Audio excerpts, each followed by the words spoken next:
Mr. Spaceman, won't you please take me along? Hey, welcome back. 24 minutes after 8 o'clock, and you can journey to space without a rocket. What you do need is a ticket to the Perot Museum of Nature and Science. The Perot bringing the experience down to Earth. Good morning again. Evelyn Kuchmak there live.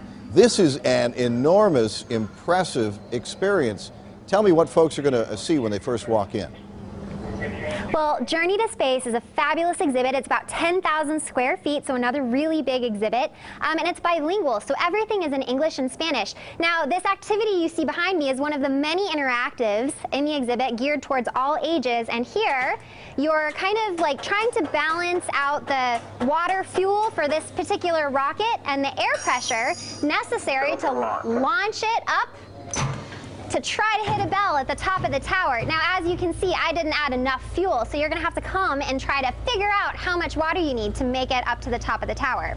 Now, behind me back here, you can get into the shoes of an astronaut and actually try managing the life support system and power units on top of, or on board a space station. So it's a really fun activity where you can kind of experiment with all of these different features that are necessary for an astronaut to live and work on space. Now, we also have activities for younger visitors, like an interactive dollhouse version of the International Space Station, where, you know, maybe some of our younger visitors can kind of pretend to be an astronaut for a short time. And then we also have robotic arms that you can play with. You can also experiment with weightlessness for certain objects. So it's a really, really fun exhibit with lots of activities for all ages. Right, and as we talk about those life support systems back there, it is really it is a delicate balance, because you run out of water, you're in deep trouble when you're in outer space. You don't just run down to Walmart or turn on the faucet. Exactly, it's so true. There's so many different things you have to think about. You have to think about the air coming in and making sure you circulate the air, making sure you're able to communicate back to everyone on Earth, making sure that you have heat to cook your food.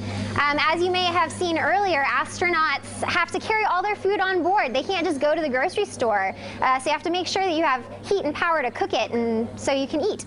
Right, there have been a couple of instances, real life examples on the space station, in which some of the supply ships have had some complications, have not made it up there in time, and the astronauts and cosmonauts had to kind of improvise and make do.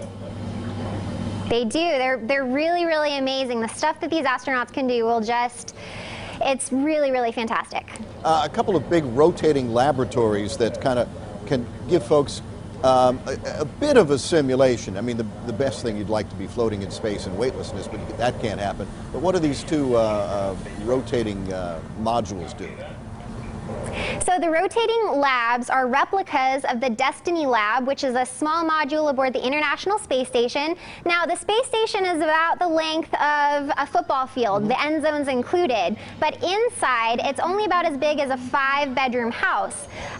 So this module actually it rotates around you, so you can kind of get that sensation of weightlessness aboard the International Space Station. Absolutely terrific. It's very exciting. I know you are very excited about this exhibit, and opens tomorrow for members. To the public on Saturday. We have more information and a link to the Perot Museum of Nature and Science on fox4news.com. Evelyn, thanks very much.